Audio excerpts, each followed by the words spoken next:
everyone, it's Tessa and welcome to Bring the Ring.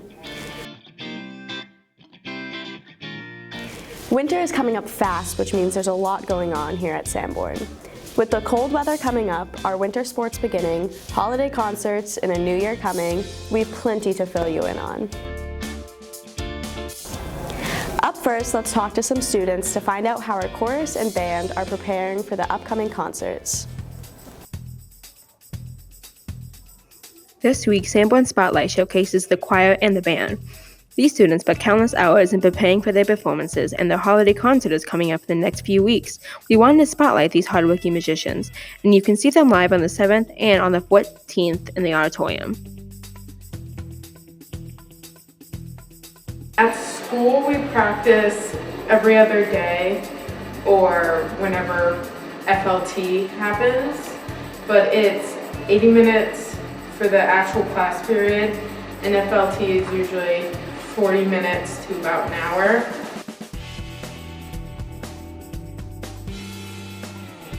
The holiday concert does feel different in the sense that there tends to be a lot more audience participation.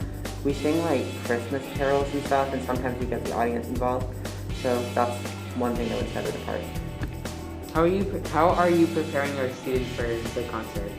Well, we're going to be playing 5 pieces for our upcoming concert, and so we rehearse the pieces in small sections, and sometimes I'll work with an individual instrument grouping or a couple of different instruments at one time, and then it's basically like a big puzzle where we take all the small little pieces and then kind of put them together.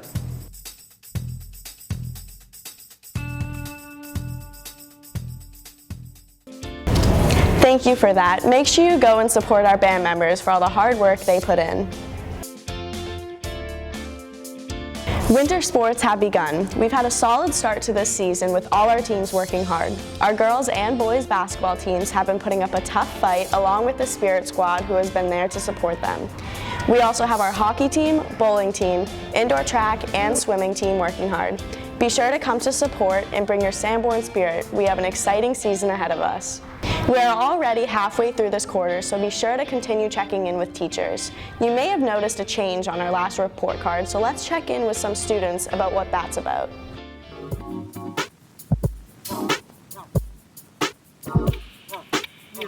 Grades have changed drastically on report cards. The way we used to view them as numbers, such as 1, 2, 3, 4, etc., has changed to the old school letter system, such as A's, B's, or P's and E's. For the most part, the change is causing various misunderstandings amongst parents and students alike. The grade scale converts numbers to letters such as 4.0 to A+, etc. This only appears in report cards. On all, they stay as 1, 2, 3, 4 in the simple P's and E's.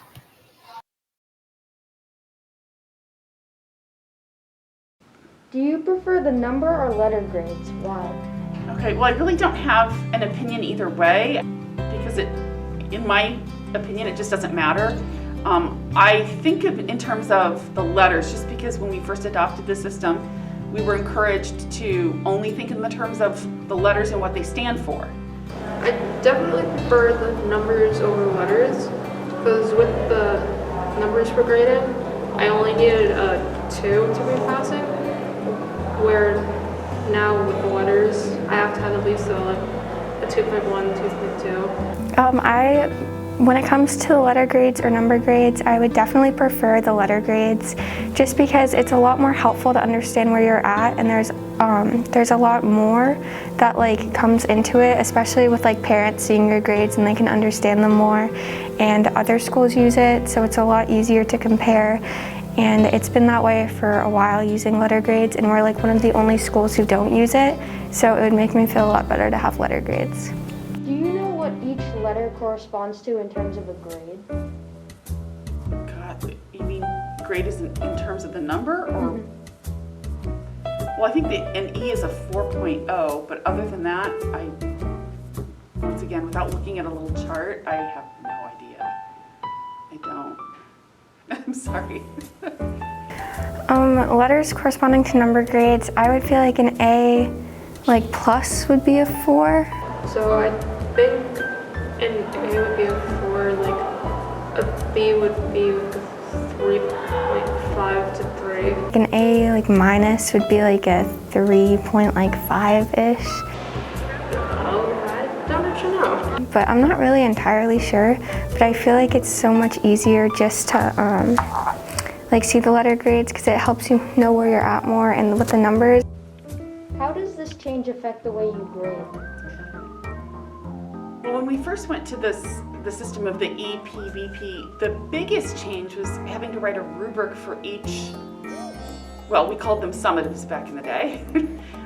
So having to come up with a descriptor for each grade was kind of challenging.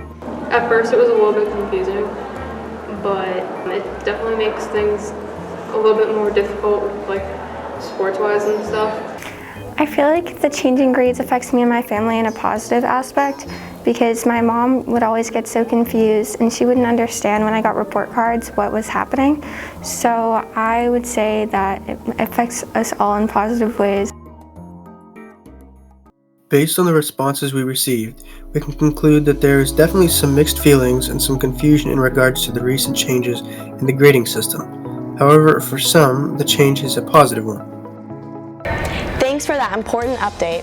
There we have it, some of the information that students here at Sanborn need to know. Make sure you tune in next time with Zach for our New Year's special, and thank you for watching.